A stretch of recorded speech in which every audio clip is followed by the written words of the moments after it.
The provinces, a lot of them in the East, said, if you don't put equalization into the Constitution, if you don't entrench it, then we will not sign the Constitution. So you have to have that in there or else. So what did Alberta get during those really dark times in equalization payments?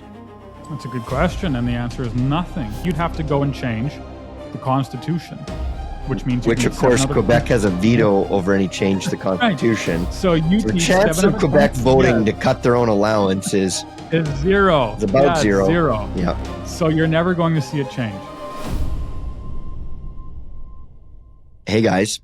So a bit of an interesting reaction to the last podcast that we did. I don't think I've ever had a podcast with 5,000 downloads, but the one I did most recently with Keith Wilson and Tanya Clemens, Keith, of course, being one of the top constitutional lawyers we've got, that episode had 50,000 downloads. So I guess there's some interest in getting educated on this whole referendum here in Alberta, which is kind of fun. Now, we talked a lot on that episode. If you haven't listened to it, I would strongly encourage you to do so. But one of the things that, or one of the things that was very common in terms of the questions that people had afterwards was all about the economy, right? Can Alberta make it on its own? How does our economy actually fit in Canada? How do equalization payments work? How does this work?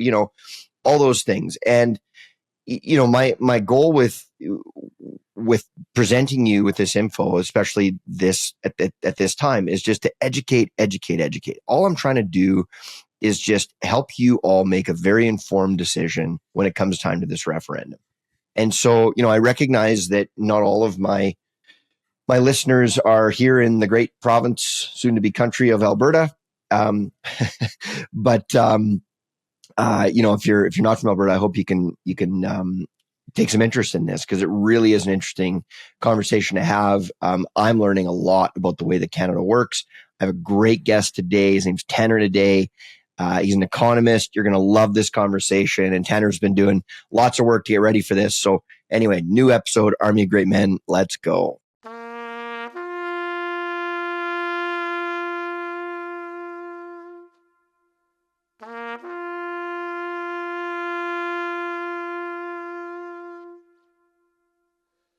Tanner, how are you, man? Thanks for joining me today. I know you're a busy guy, so this is great.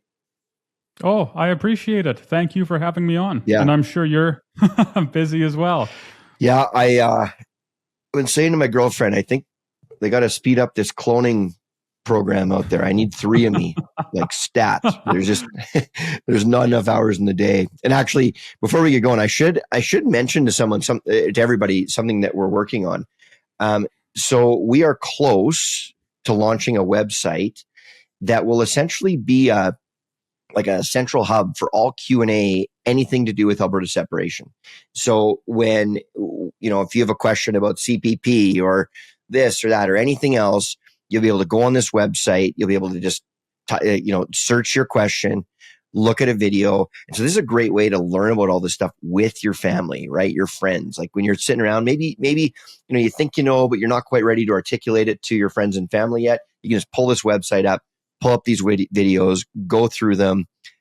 Again, the goal is to educate everybody. And so that's part of why I'm really excited about our call today, or our show today with Tanner. I have an economics degree. I wouldn't say I'm an economics expert. But I'd be lying if I said I really understood the way Canada works in a granular level in terms of the way our economy works, the way the dollars flow back and forth, the way our taxes work. I think we all sort of suspect that it's not maybe the most efficiently run country on earth. But I think Tanner is going to give us some really interesting things to think about. Tanner, before we get going, do you want to just maybe give a little bit about your background and how you started working on all this stuff with the Alberta Prosperity Project? I know it's a passion of yours, and you're really keen to do it. But like, how do you end up doing this? Like, this is kind of a funny thing for an economist to be neck deep in. Oh, it is for sure. Well, I graduated from the University of Calgary in 2020 with a degree in economics, which was, of course, right when the lockdowns started. And so there were no jobs for anyone, which meant that I moved back home, excitedly, I might add. And I hauled grain for a bit Wow. as the lockdowns were going on. Yeah, I drove truck at the seed farm. And while I was doing so, I started making social media videos and content and so on, taking the economics knowledge that I had learned in university and trying to apply it to, what was happening in the world in the present day. Dr. Dennis Modry, after a few months of me creating that content, somehow caught wind of it or something along those lines. Who knows what? He contacted me out of the blue, and he told me about a new project that he and a few others were forming, and he was wondering if I wanted to be a part of it on the policy aspect of the entire project. And so after looking into what he was up to, and after looking into the objectives of the group, I happily joined. And since then, since 2022, whatever it was, we've been pretty active, pretty involved in working with the Alberta Prosperity Project. I was there when it launched. It was we were there for a long time before I branched off and started my own company. It's just a little consulting company so that I can speak with various groups around the province. And since then, it's been so much fun. We've been so busy working as hard as we can to travel across the province and educate as many people as possible on the qualities of Alberta independence. I'm getting my master's in theology right now, so that's been a lot of fun too. And with all that's happened here over this last month and a half with the referendum, it has been quite possibly, one of the busiest times in my life. So it's been great. I'm so excited to see what's coming in the future. Yeah.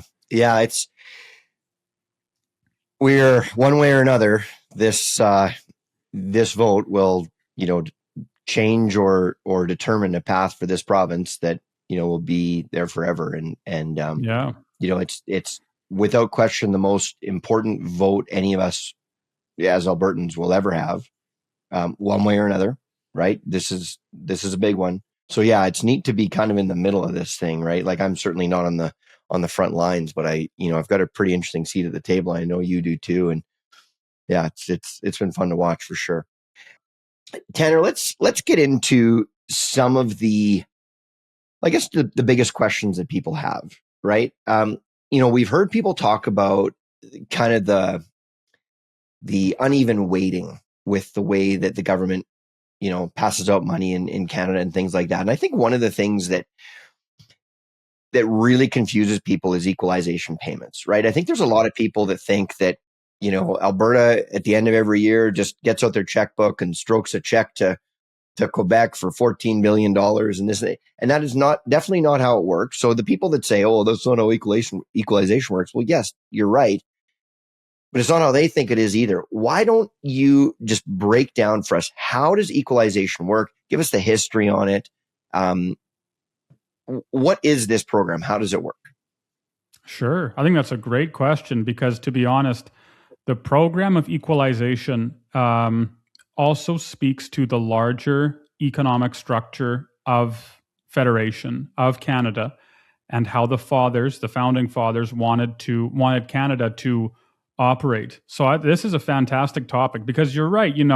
Equalization it's a program that's like so hated by the West, and so hated by Alberta that simply stating, the word is considered a pretty convincing argument for outright separation. So yeah, it's important that we understand how it works. And you're quite right that even though so many people, right, whether in Alberta or not, talk about equalization, and even though it's a hot topic, there's a lot of us that don't really understand how it works. And to be totally honest, I wouldn't be surprised if that's by design, right? Like you look at how the federal government and just governments in general operate, they love to make policies that are intentionally vague, right? Sure. They love to make policies that are purposely nebulous. And, the reason is it lets them do basically whatever they want. When you have this legal colossus of laws that we do have in all of these policies today, it becomes so easy for government to set a trap over here or to give an excuse for not doing something over there, whatever it might be,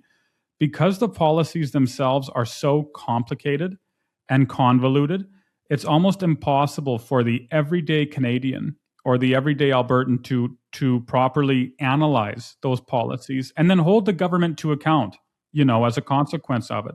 So I would say, equalization is no different. It is confusing. And again, if it's by design, I wouldn't be surprised at all.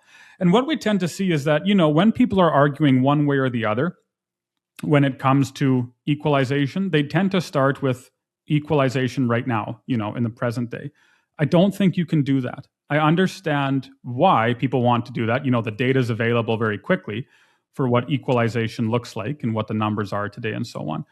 But in order to really grasp the whole program and even Canada's financial structure, as an entire picture at large, you have to go right to the start. You have, by the start, I mean the start of Canada. You have to go back to the very beginning to get a history on it. Right. So you go back to the beginning, right? We start with 1867 when the British Parliament, we passed the BNA Act, whatever it is, 1867. And you had 4 provinces back then, right? You had New Brunswick, you had Nova Scotia, you had Ontario, and you had Quebec. And when the Parliament passed that BNA Act, it consolidated those 4 provinces, right, into a single dominion within the empire. It's that simple. You had 4 of them, New Brunswick, Quebec, Ontario, Nova Scotia. Passed the act, all of a sudden, those individual provinces are now a single dominion within the empire. Right. And from there, Canada's founders, like John A. and so on, they then set off to build Canada, right? They set off to build this monumental task of creating a new nation and ensuring that it was structurally sound in the midst of their creation. Right. There were 2 problems. There were more than 2 problems, but there were 2 massive problems that completely captured the fathers' attention, right? When you look at the founders and what they were trying to solve, they saw 2 things that scared them. And the first was the inherent inequality between the provinces. And I mean this economically, right? This is true for all nations. Some nations or some provinces in some nations have certain advantages that others don't have. And the vice versa is true too. When it comes to geography or resources or population distribution, who knows what it might be. Yep. Every province, every city, every society has an advantage here, a disadvantage over there, an advantage somewhere else. And it creates this inherent difference, these inherent inequalities, right, within the country. There's nothing wrong with that. It's just the natural way of life, to be entirely honest. A man in the country has advantages that the man in the city doesn't have, and the vice versa. The man in the city has advantages that the man in the country doesn't quite have. Yep. And so you see you saw these inequalities. The fathers saw them, and they went, "Whoa!" They went, "Wait a second." They went, "What happens if the provinces that are poorer, like Nova Scotia, what if those provinces and New Brunswick, what if they slowly but surely lost their capacity to compete at all? What if, because of their poverty, this inequality continued to rise in Canada? And as a consequence, if that was allowed to fester, as a consequence, what if we saw political fracture?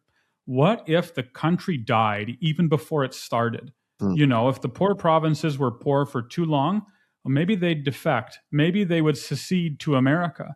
Maybe they would try and go at it their own way. And maybe they would completely fracture the country after being eroded for, however many years." Sure. So these 2 issues, 1, regional inequality, and 2, political fracture, completely captured the attention of the founding fathers. And I think, would you agree that I think you even see that today, right? We hear federal politicians and provincial politicians all the time talking about the need to unify Canada. There's a need to be unified. You know what I'm saying? Oh, yeah. Right? Yeah. You see it all the time. Yep. And even we heard Harper here, a former prime minister, what is it, yesterday or 2 days ago, say we have to. Yes, exactly. We have to be unified. So this goal has its roots, right? This objective of the federal government has its roots in 1867, right from the very start. Right. So then the question is, okay, so if these are the 2 issues, regional inequality and political fracture, the question is, how exactly did the founders decide to neutralize, use the air quotes there, neutralize the attack? What was their plan for doing so? Well, first, here's what they did. First, the founders centralized Canada's finances. It was the very first thing they did, right? They knew that, Dr. Modry says this all the time, he who controls the wealth, he who controls the gold rules. And that's true. So the founders centralized money, really, and they centralized the finances in Canada. And what they did is they said the two largest and strongest forms of taxation at that time. So it wasn't income tax, rather it was customs, the taxes on international trade, and then excise taxes, which is just taxes on domestic goods. Those two taxes were controlled, they were operated by the federal government, and the federal government collected them. So you have to realize that this isn't an age of taxation like we see today, right? Back in 1867, it's not like you had income tax at 20%, right? It isn't like you had corporate income tax at 30% or 20%, or whatever it might be. This is a different age, right? What you saw was excise taxes and customs taxes. Those were the two large ones. And so what it meant was, because the provinces didn't collect those taxes, because the federal government collected those taxes, the provinces couldn't really raise a whole lot of money, right? It wasn't within their power to do so. Constitutionally, they had the right, if they wanted, to introduce an income tax, but nobody was gonna. That was just political disaster to do so. Right. And so the provinces simply, didn't have a whole lot of way to raise taxes. That's the first thing. At the same time, the founder says, let's hand the administration of public goods and services to the provinces. So first they said, we're going to take all the money. We're going to collect all the money. That's what the federal government said.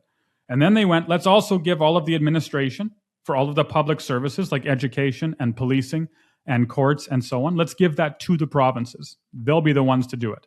What did that accomplish? Well, it's very obvious, right? The provinces had to spend all of this money to administer these expensive services for their people. At the same time, they couldn't raise any money. At the same time, all of the money that they needed to operate those services was being collected by the federal government, right? Through excise and customs taxes.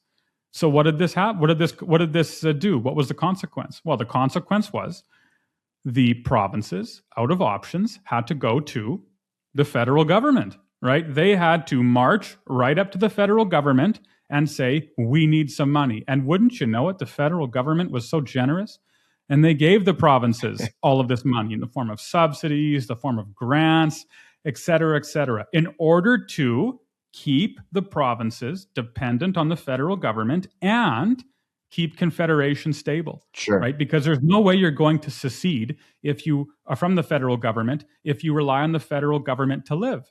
There's absolutely no way you're going to say, I want to go somewhere else or go at it on my own if you require Ottawa in order to live. And so this was the founders' solution to the regional inequality. Just make everybody dependent on the mothership. Yes, exactly. Yeah, you've got it exactly right. Right? It's, let's create a country where the provinces are always dependent on Ottawa so that they'll never revolt. That is the argument, right? That is the style of governance that the founders of Canada intended. And, again, keep the history goes a little bit deeper, but you can see this in the country today with trade and with economics. What does the federal government do if not say, depend on us? That is the goal, right? The more that the provinces depend on the feds, the better. Yeah? 100%. You see it all the time. Yeah. It's just the way. It's ultimately, like from an individual's perspective, once you depend on the government to, for food and shelter, they own you. Yes, they own you. And they knew it. Yeah. They knew it right from the start. Yeah. This isn't conspiracy. This isn't some, grand model that I've conjured in my mind. It's just, this is historical. Just how it works. Right? Yeah. This is just how it works. There's nothing radical and nothing contentious about this history. It's just the way Canada is formed. And make no mistake, the passage of years didn't weaken that welfare style system. So when Canada was formed, right, Alberta wasn't a province yet. We weren't a province until 1905, right? And when we were created, the Alberta Act came. I guess the Alberta Act is officially what created, Alberta. And when you read that document, you see that it didn't just reinforce provincial dependence on Ottawa, right? Instead, what it did is it expanded it. It made it larger.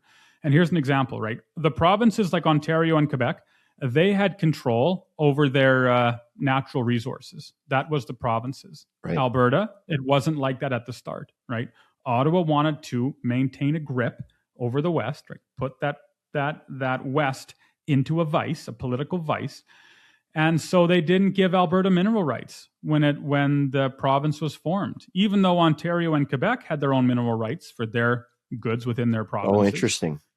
Yeah, totally. Alberta didn't, right? That wasn't until after a long fight, decades later, that Alberta had access to its mineral rights, right? So again, what I'm trying to paint is this picture of, from the very beginning of Canada and Alberta and the province, all of those things, from the very beginning, the goal of the federal government was dependence to keep the country together, to keep the country unified, so that it wouldn't fracture under the hope of earning more wealth or doing better for oneself than what they could do under Ottawa, and so on. Right? This is at the very start. And then when the West joined, they they didn't even make any.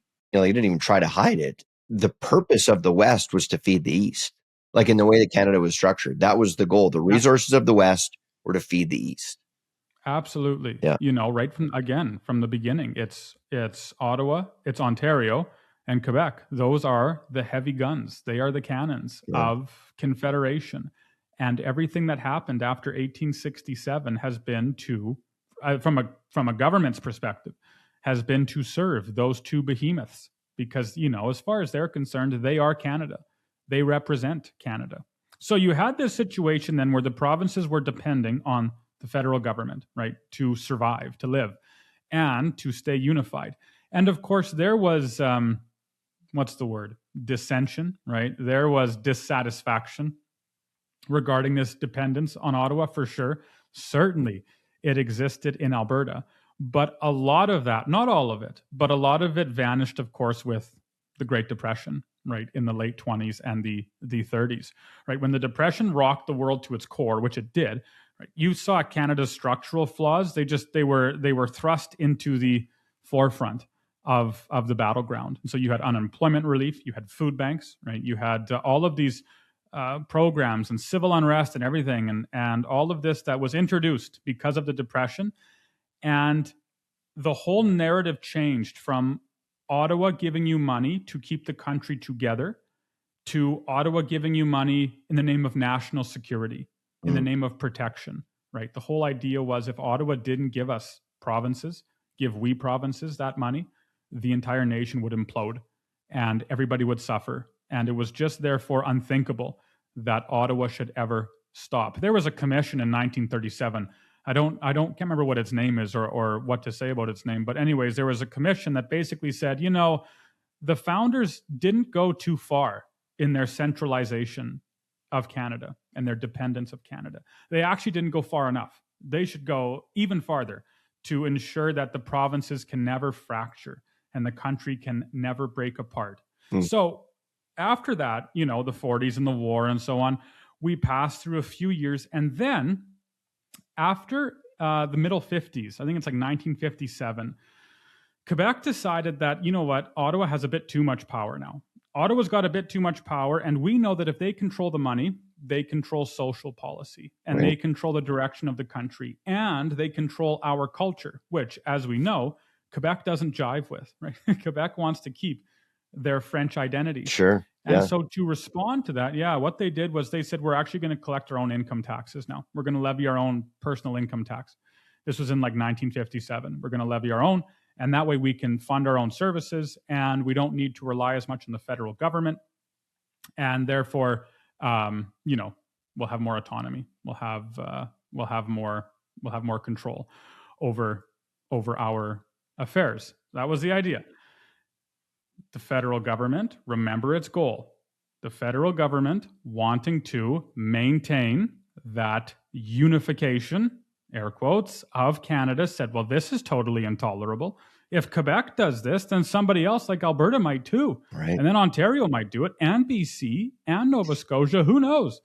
And the entire country will fracture. Right. And so, of course, this wasn't going to be tolerated to exist for Ottawa. But the problem was they couldn't just block Quebec, right? Ottawa couldn't just say, oh no, you can't make your own personal income tax, right? Because the Constitution in Canada did allow Quebec and all other provinces to collect their own personal income tax if they so pleased. And so here's what Ottawa did instead. It was actually a brilliant move. What they said was, all right now we, Ottawa, collect income taxes. And let's suppose that we collect $100 from Quebec in income taxes every year. So far, so good. What Ottawa said was, I tell you what, we will reduce our consumption of income taxes by, I don't know, let's say 10%. So instead of collecting $100 from Quebec every year, now we're only going to collect $90 from Quebec every year, 10% reduction. That other 10%, Quebec, if you want to collect that in your own personal income taxes, you can do it. Go ahead, sure. That way, taxes aren't raised for anybody, but the provinces get a little bit more money to play with. Sure. And they did that for the corporate income tax, and they did that for estate taxes as well. Different ratios, different percentages, but that was what the idea was. Got it. And, you know, all this was accessible to all of the provinces, right? This was accessible to everyone. But now here's where equalization comes into play. Even though this was accessible to all provinces didn't have the same tax base. They were different. So let's suppose that Quebec sends $100 to Ottawa every year in personal income tax. Yeah. Let's also suppose that Ontario sends, because they're richer, $1,000 every year to Ottawa in personal income tax. Okay. You know, they have bigger banks or whatever it might be. They're closer to the States, they get better trade, all of those things. They're richer than Quebec is. The federal government says we're going to reduce our personal income tax consumption by 10%. So now Quebec only sends $90 to the government, and Ontario only sends $900 to the government. So far, so good. Then the federal system says, and Quebec and Ontario, you can collect that leftover 10% without raising taxes. Note what happens. Quebec only collects $10. That's all that's left over from their citizens. Yeah. What does Ontario collect? They collect $100. Yeah. Yeah. And this is the same for all of the provinces in Canada. They vary. And so all of a sudden, right, you had this problem of regional inequality. Sure. Right. We go back to that starting problem of regional inequality. And that all is due to the fact that every province has a different base. Yes, exactly. That's exactly right. Every province has a different base. And so Ontario, maybe they were richer. So they had a bigger tax base, and the province could collect more in personal income tax, corporate income tax, and estate taxes than what Quebec could collect, or what Nova Scotia could collect, or what Alberta could collect, or who knows what. Right? You had this back and forth. So here comes the federal government. The prime minister is Louis Saint Laurent. He's from Quebec. And sorry, what year is this now? What year are we talking about? 1957. 1957. Okay. Yeah. So this is officially the start of equalization, I suppose. Okay. So in 1957, Louis Saint Laurent, who's from Quebec, shows up, and he has a minister of finance named Walter Harris. And they go, well, we're going to have regional inequality here, and that could lead to fracture. It's no good. Yeah. So let's introduce equalization, this new term, this new program, into the federal budget. Yeah. And it works very, very simply. They say, let's take a look at the standard per capita yield of Ontario and BC, the two rich provinces, and we're going to subtract that from an individual province's per yield, and we'll multiply that by their population. So if Ontario and Quebec could collect $100 of personal income tax per person, and New Brunswick could only collect $10 of personal income tax per person, then New Brunswick would receive from the federal government $90, 100 less 10, times whatever New Brunswick's population was. Say it's 100,000, then they get $9 million, right, in equalization. That was the formula. That's simple. Take the two richest provinces, subtract what they can make per person from what an individual province can make per person. If it's negative, if it's positive, then you give them some money. That's simple. That's the start of it, right? And it continues on like that for some time. This was, equalization. There was no guarantee of future payments. The provinces didn't agree to this. It wasn't as though there was a convention and Alberta, Saskatchewan, all the other provinces got together and said, we should do this. No, it didn't work like that. It was just put into the budget. It'd be like Carney introducing a program into his federal budget here coming up. Sure. Right? Yeah. So you had this very primitive equalization. But of course, right, even though equalization supposedly solved one problem, it didn't really, but suppose that it did. So even if it solved the problem, there were new problems that arose, which is personal income tax and corporate income tax and estate taxes are not the only taxes that a province can collect. Sure. Right? Yep. They could also collect sales taxes and fuel taxes and property taxes and timber taxes, whatever. They had all of these different taxes that they could collect. Yep. So using that first formula, what you found was that a lot of the provinces that claimed to be poor weren't really that poor at all, right? They just the formula favored them. Yes, exactly. Right. If they could hide or if they could decrease their personal income tax, corporate income tax, and estate taxes, and then levy up taxes elsewhere, they could be really rich. But according to equalization, they wouldn't seem that rich at all. So Diefenbaker in 62 says this is no good. Let's add a whole bunch more taxes into the calculation. So they did, and they kept everything else pretty much the same. But the problem was that was incredibly complicated, right? There are so many taxes that it's almost incoherent to try and calculate them all for equalization. So then Lester B. Pearson comes along in 67 and says, wait, let's change it again, right? Let's change equalization to, instead of calculating how much a province makes in taxation every year, let's use let's see how much a province could make in taxation every year. This part's important because this is how equalization in effect works today. Rather than asking, is a province rich or is a province poor, Pearson and the Liberals said, let's ask if a standard tax rate was applied to every province across the country for every tax base, corporate income tax, personal income tax, sales tax, et cetera, if that standard rate was applied to every province across the country, how much could a province raise with its taxes? So it might be that Alberta doesn't have a sales tax, which we don't. But suppose that it did, like Saskatchewan or like Quebec, whatever it might be. How much could Alberta raise if it had a tax like that? This is called a representative tax system, and it's the way that equalization works today. It's far different from what the original creators of equalization, considered. So Pearson introduces this. People, at least to start, like it, but of course there are problems with this too because, well, one word, volatility. You and I live in Alberta, and what's our main export by a long shot?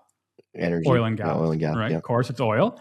And as you know, in the 70s, you had OPEC institute an embargo on the West because of the West's support for Israel in Yom Kippur, the Yom Kippur War.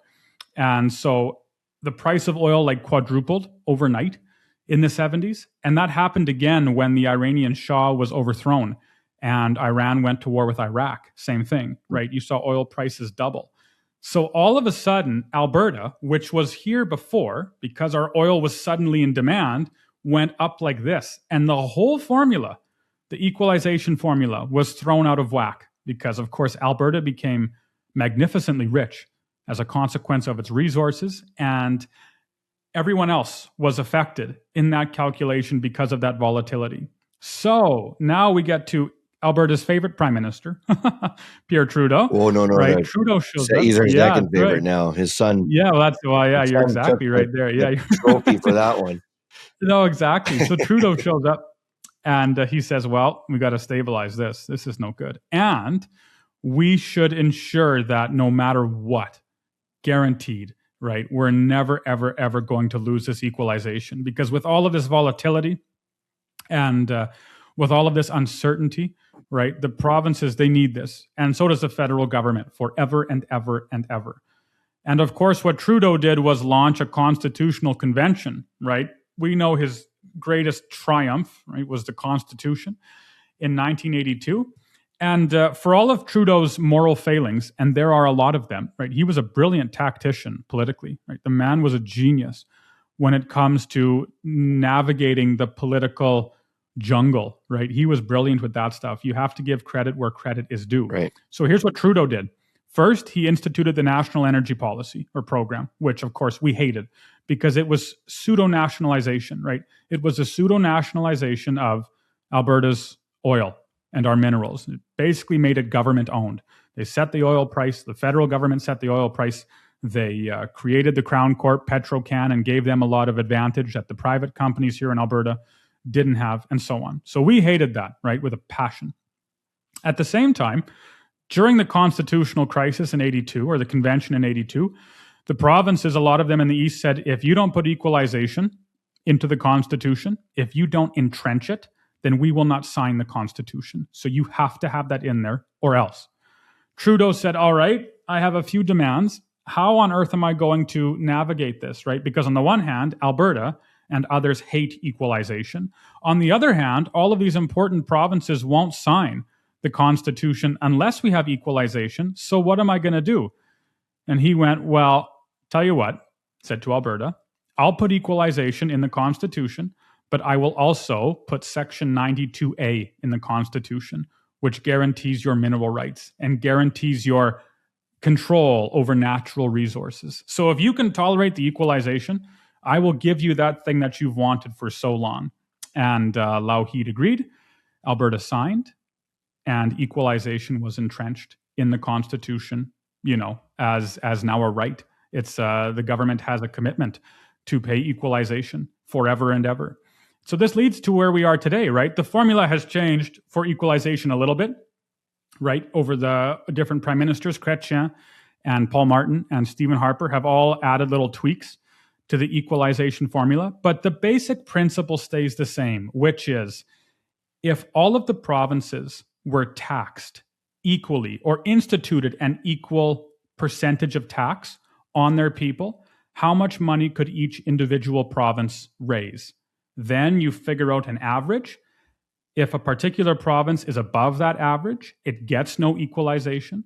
If a province is below that benchmark, it does get equalization.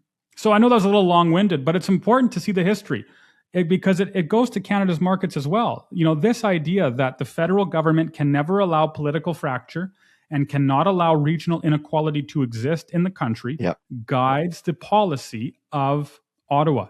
And it has for, 100, 150, whatever it is, number of years, right? Long time. This has been the policy of Canada. And it's present in equalization as well. Now, Tanner, let's talk about how equalization isn't exactly equal in the way that it's calculated. I know that a lot of people point to Quebec as getting to kind of leave a few key things out, right? I watched a podcast a little while ago. My buddy Kevin Tucker, who has Great Northern Discussions, he interviewed Marty up north a while ago. And Marty, I actually didn't know this, but he talked about how much gas is in Quebec that they just won't pull out of the ground. Right? Sure.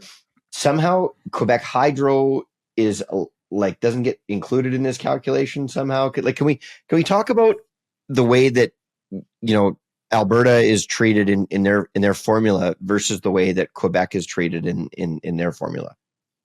This is a point of confusion for a lot of people, and again, understandably so. Okay, so when it comes to equalization, 50% of a province's resource revenue is included in the calculation. Okay. So let's suppose that Alberta earns $10 billion in oil royalties one year. Okay. Great. Equalization will count 5 billion of that, 50% of that number, towards its calculation when it's trying to discover what that benchmark should be. Okay. Makes sense. Now let's suppose that Hydro-Quebec, right, the Crown Corp, also earns $10 billion in profit 1 year. Right. Equalization, even though water is, well, I think it's a natural resource, but we'll talk about this in a minute. Even though water functions a lot like oil, right? Insofar as it comes from the ground and you have to harvest it, right? You have to use it for your purposes. Equalization doesn't count $5 billion of that $10 billion profit towards its calculation, right? Rather, equalization only counts the corporate income tax on the profit towards equalization. So if Quebec earns $10 billion, Hydro-Quebec earns $10 billion, and if the corporate income tax rate is 10%, right, then only $1 billion out of the $10 billion is included in the equalization calculation. So Marty up north and others, they're correct. The standard is different for Quebec than what it is for Alberta. And the question is, why on earth is that the case? Why is it that Quebec and Hydro-Quebec only has their corporate income tax on their profits, scrutinized for equalization, whereas in Alberta, it's on our resource revenue, which is like 50%, or it is 50% out of that 100% amount that we make? Well, the answer is, again, go back to the Constitution. Section 92A, specifically, of the Constitution lists all of the natural resources that are considered in Canada. So you have oil, natural resource; gas, same thing; minerals, sure; timber, forestry, and other non-renewables. Right? If you have non-renewable resources, they're considered natural resources. Great. Even though water, right? Even though it's a natural resource, and even though you got to use rivers, you got to use water that flows, right? You have to use Crown-owned water rights. And even though when you actually dig into it, water functions, it's almost identical to oil insofar as you have to extract it, you have to mine it, you have to introduce forestry. And there's water rights too. Yes, of course. Right. Absolutely. Which is, very similar to mineral rights, if I understand them properly. Exactly. Yeah. Yes, precisely. So all of those things share almost identical similarity to oil. Even still, water is not considered a natural resource under the Constitution. So what is it considered? It's considered a public good. So water isn't extracted, right? It's used. That's what they would say, right? And so Hydro-Quebec, this is true for BC Hydro as well, and Sask Power and Manitoba Hydro and et cetera, right? Their resource and their profit isn't counted like a natural resource royalty, like Alberta's oil is. Instead, it's counted as a utility profit. And so the count is much lower, right? The overall amount is much lower than what Alberta is hammered with when it comes to when it comes to equalization discussions. And so you might think this is unfair. And to be honest, I think this is unfair too. I don't think that's right. I think water is a natural resource. Yeah. And people don't realize how big Hydro-Quebec is. Like it is among the most impressive and maybe the largest hydroelectrical grid in the world, right? It's huge. It's a colossus, right? It's massive. So you and I might think that this asymmetry is unfair. And I think that's correct. So the question is, well, how can you make it fairer? How can you solve this, change this, so that, either Alberta's oil is considered a public good, or Quebec's hydro is considered a natural resource? Yeah. Well, you'd have to go and change the Constitution, which means of course, Quebec has a veto over any change to the Constitution. Right. So the chance of Quebec voting to cut their own allowance is zero. It's about zero. Zero. Yeah. So you're never going to see it change. That's why there's such a difference in the way the two provinces have their wealth calculated. There is a legitimate argument to say that's not right. It isn't fair that Alberta is hammered with those 50% resource royalties or resource calculations when Quebec is just hit with a corporate income tax rate. It's totally different. It's unbelievable. And so what it allows Quebec to do, and I don't blame Quebec. If I was a politician, I'd try and get that done too. That's a great deal if you're Quebec. But what it allows them to do is hide a lot of their wealth, and it makes it look like they don't have near the ability to raise tax revenue that they actually do. Of course. They have a lot of ability to do it. Yeah. They just hide it very well. So, yeah, and if you're not watching this, if you're just listening, that sound you hear is me pulling my hair out. Frustration. You're not the first. Absolutely ridiculous. Yeah. One of the things, as you can imagine, right, Tanner? I mean, the comments that I've been getting online, probably half the stuff that I put out on Instagram and Facebook these days has something to do with this, impending referendum. And whenever anybody outside of Alberta, and actually though inside of Alberta too, whenever they talk about how dumb we are for not wanting out, because, like if we ever fall on hard times, Canada will be able to bail us out the way that we're, specifically speaking about equalization, yeah, we've been, they're getting more than we are right now. But if Alberta ever hits the skids, then, we're going to get from them. And a lot of them point out that in the earliest days of equalization, we actually got money and not there, or the other way around. The last time that Alberta really hit the skids was 2015, 2016. What did Alberta receive in equalization payments that time? Because we were really having a tough time economically as a province. So what did Alberta get during those really dark times in equalization payments? That's a good question. And the answer is nothing. Nothing. Absolutely nothing. And we haven't received anything in the form of equalization since, like the earliest of 1960s. And I know that there is an argument that, that equalization payment in the late 50s, early 60s allowed Alberta to explore for oil and therefore become rich. That is nonsense, because that exploration was funded privately and oil was funded privately, not publicly. So over the last, 1960 is what now? Is that 60 years? Yeah, whatever it is. 1960 is 65, 66 now years ago. Alberta has not received payment from equalization, even though we have, paid Ottawa a net fiscal outflow of some $600+ billion. It's unbelievable, right? You had a recession in 14, in 15, in 2020. Everybody was hurting. Alberta was hurting like a lot in 15, and we saw nothing from equalization. Yep. Why is that? Well, this is why we brought up the history. Go back to the very start of Canada. Was the goal ever to help poor people in poor provinces make more money? That wasn't the goal, right? The only goal was to keep Canada together and to try and smooth out regional inequality.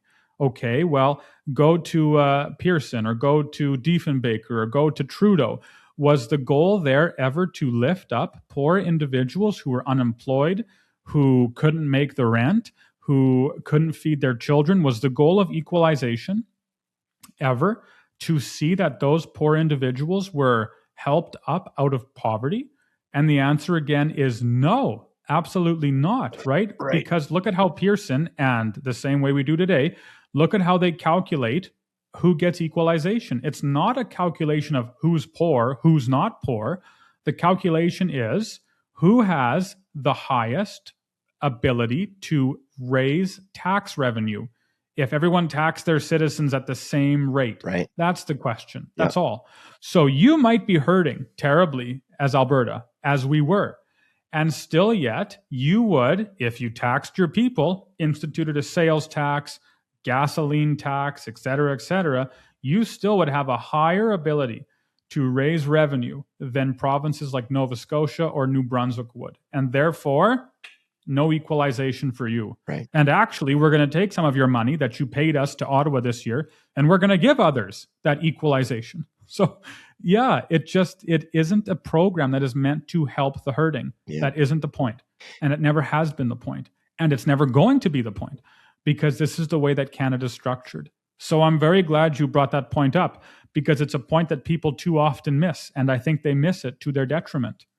It is one of those arguments, right? Like, this ability that Alberta would be, weaker economically if we were not reliant on Canada.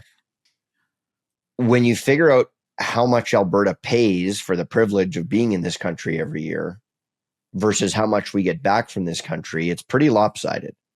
It's lopsided. And based on what we've talked about today, like 2015, 2016, which was, the worst year since, the Pierre's national energy program, Yeah. which was, what would that have been? 35 years earlier.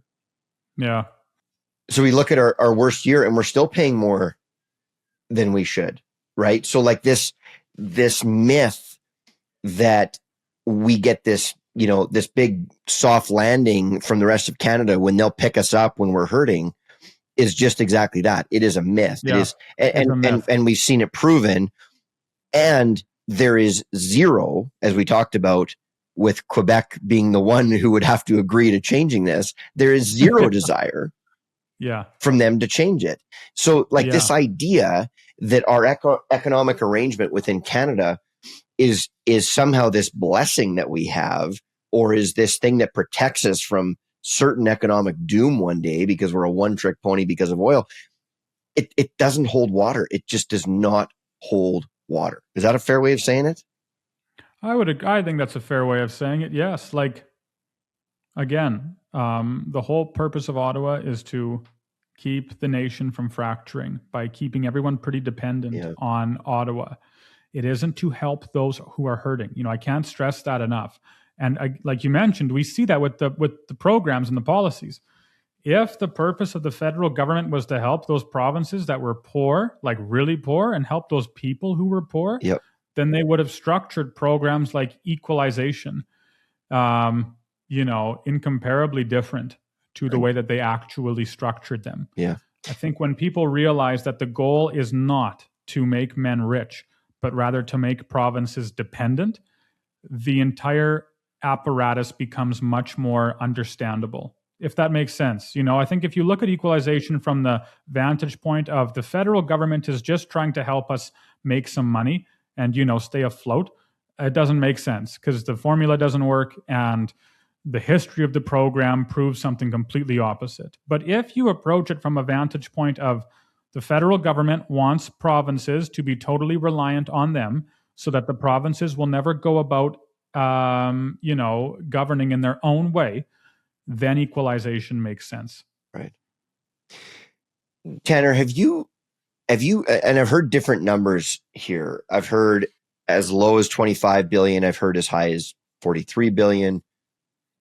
Have you examined the formula or looked at how much tax revenue Alberta generates and sends to Ottawa versus how much Ottawa sends back to Alberta each year? Well, it depends on the year. The reason you're seeing so much variance or hearing so much variance is because a lot of it depends on how well Alberta does, in the year. Some years it's 15 to 20 billion. The highest I've seen is 30 billion. I haven't heard 43. I haven't come across the research that I think that may have factored in our overpayment to CPP, which has a lot to do with the fact that we are a younger province and we don't have as many people drawing it. We have more people contributing to it, which is just it's just our demographics. That's just a fact. Yeah, it is. And CPP is a funny one. You have to be careful with it because if we want to be technically correct, and we do because we want to approach this thing right and we want to be truthful about it. CPP is its own separate enterprise. It usually isn't calculated. It isn't calculated into federal general revenue. So usually, you can separate those two. That would seem more economically appropriate. But either way, when years are good, Alberta will send a net 30 billion out to Ottawa. But you have to remember, here's what you can do.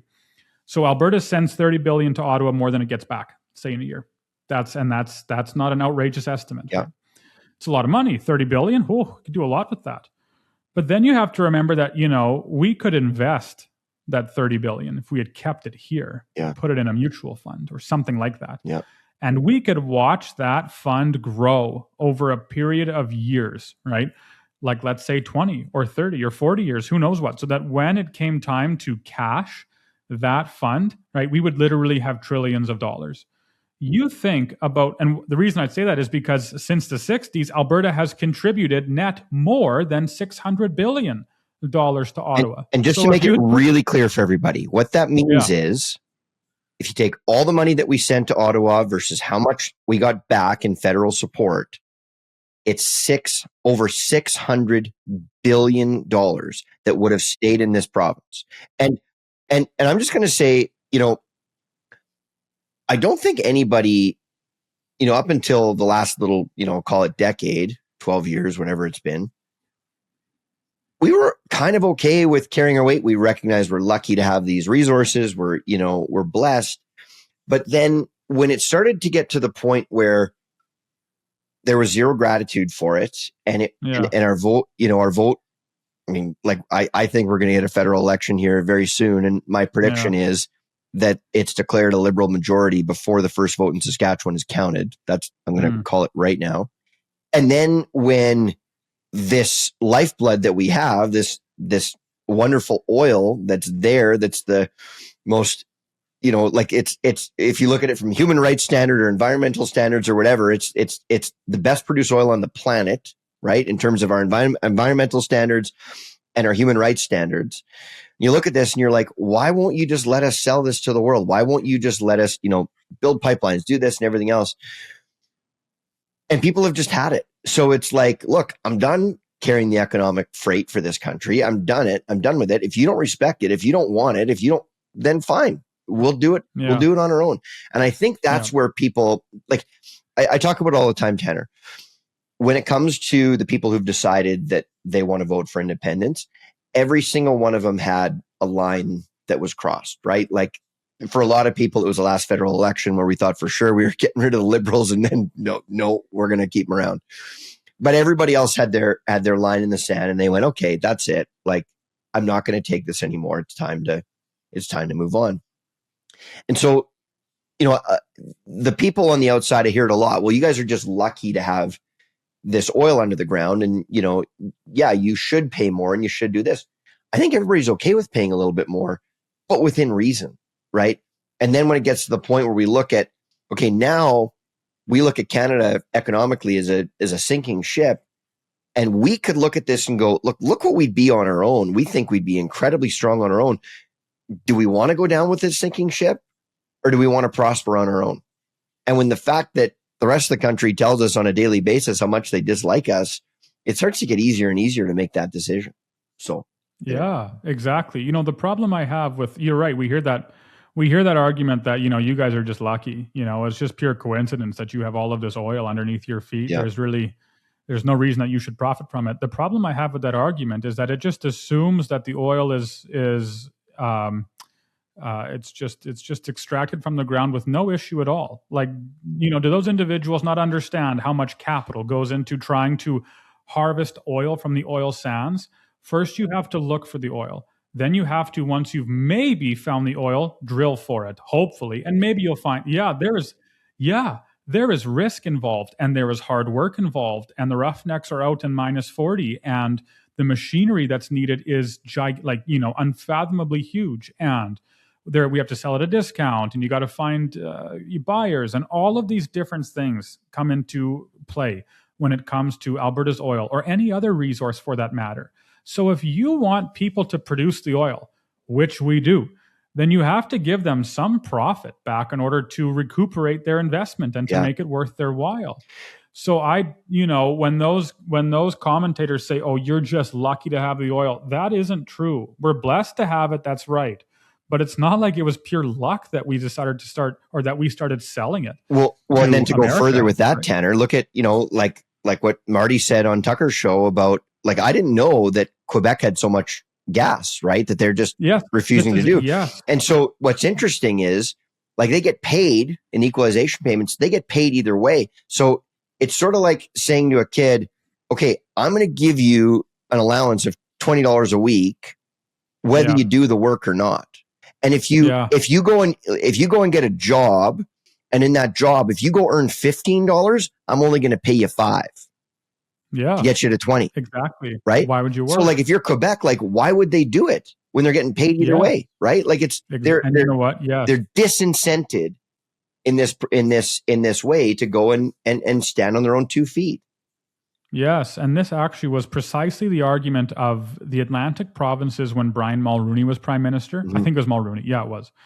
They were investigating the prospect of offshore drilling, but they said, if we drill for oil and we make a lot of money, then our equalization payments are going to decrease disproportionately, or I guess proportionally. Right. So they said to Mulrooney, why would we drill for oil? Right. Like, if we're going to make money with no risk involved, why not just make the money without drilling? Right. And so Mulrooney and Alberta, for that matter, said, yeah, you guys are right. Let's introduce a little treaty here, a little tax, loophole, so that you guys don't lose out as a consequence of offshore drilling. Because you've hit the nail exactly on the head. If you can make $20, whether you work 20 hours a week or don't work at all, why would you work at all?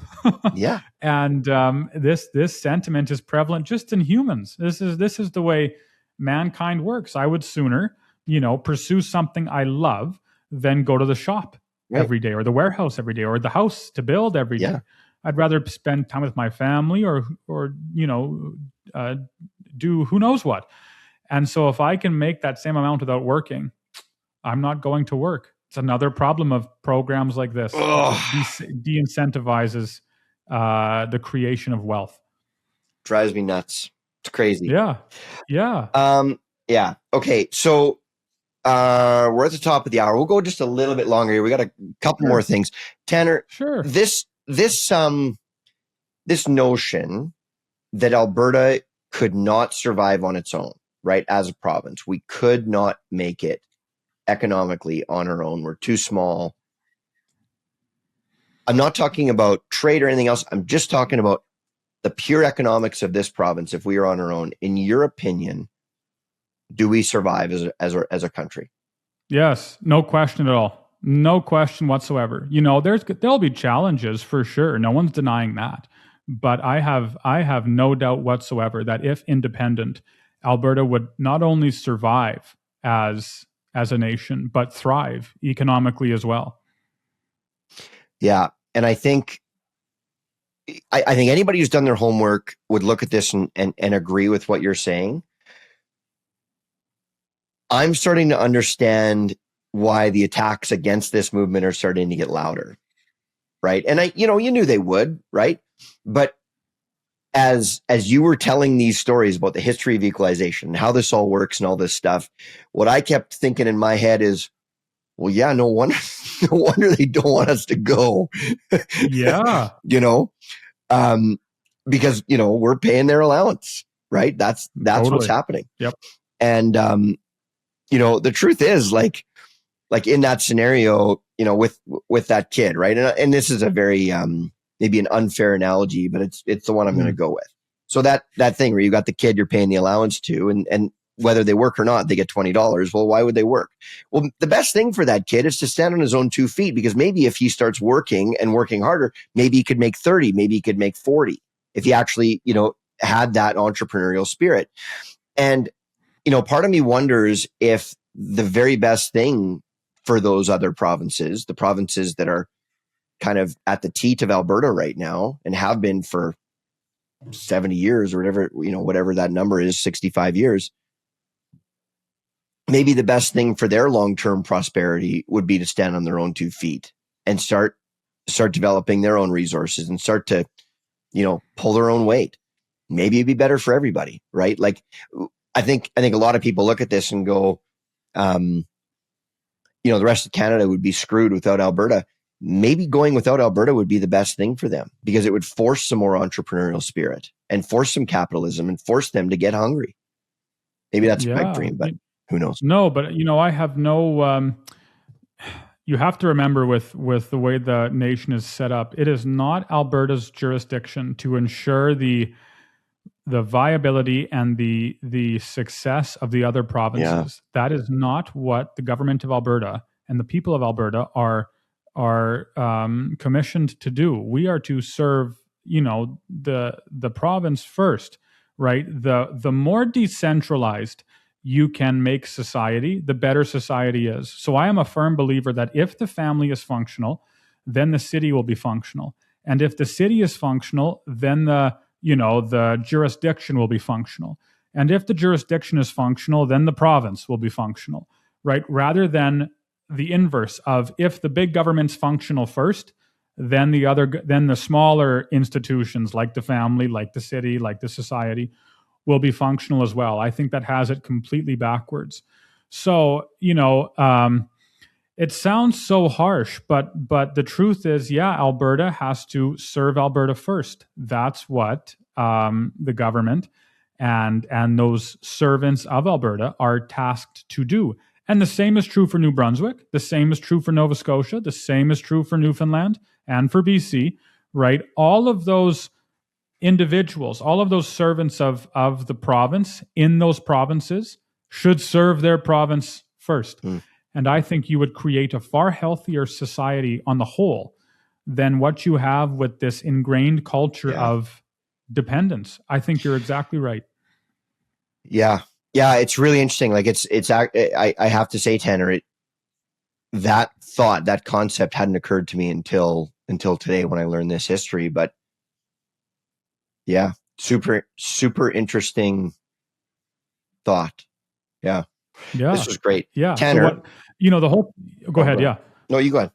I was just going to say the whole thesis is, I think the federal government got it backwards, right? I think their idea of make the big government strong and everyone else will follow inevitably leads to, the country has been cracked for so long. Like, I mean, it's been split down the middle for not just the last 5 years, right? Like, it wasn't like Alberta had any love for Trudeau in the 80s or vice versa.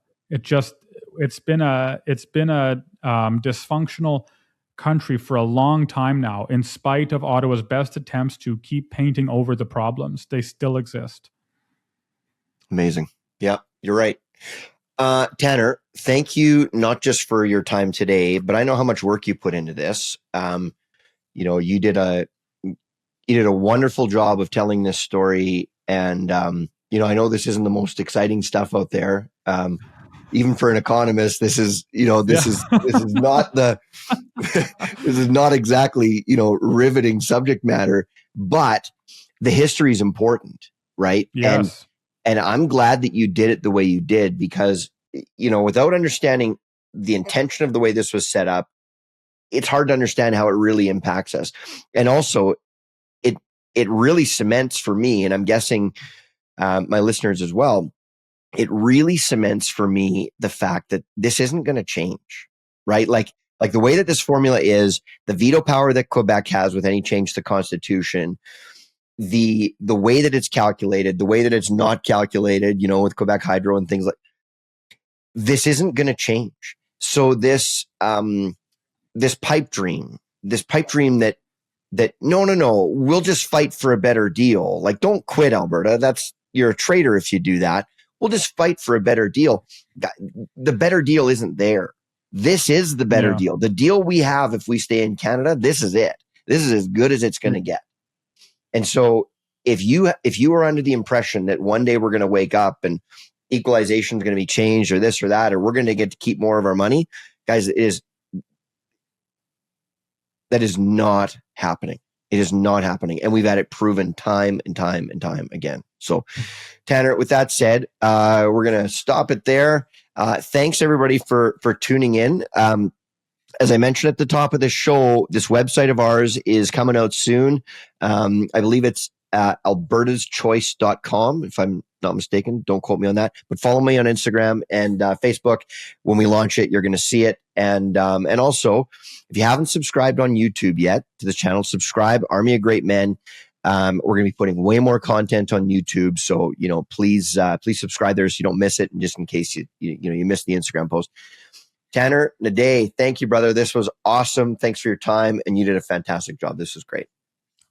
Thank you. I so appreciate you having me on. Appreciate it. There you go. Another episode, Army of Great Men in the books. Let's go.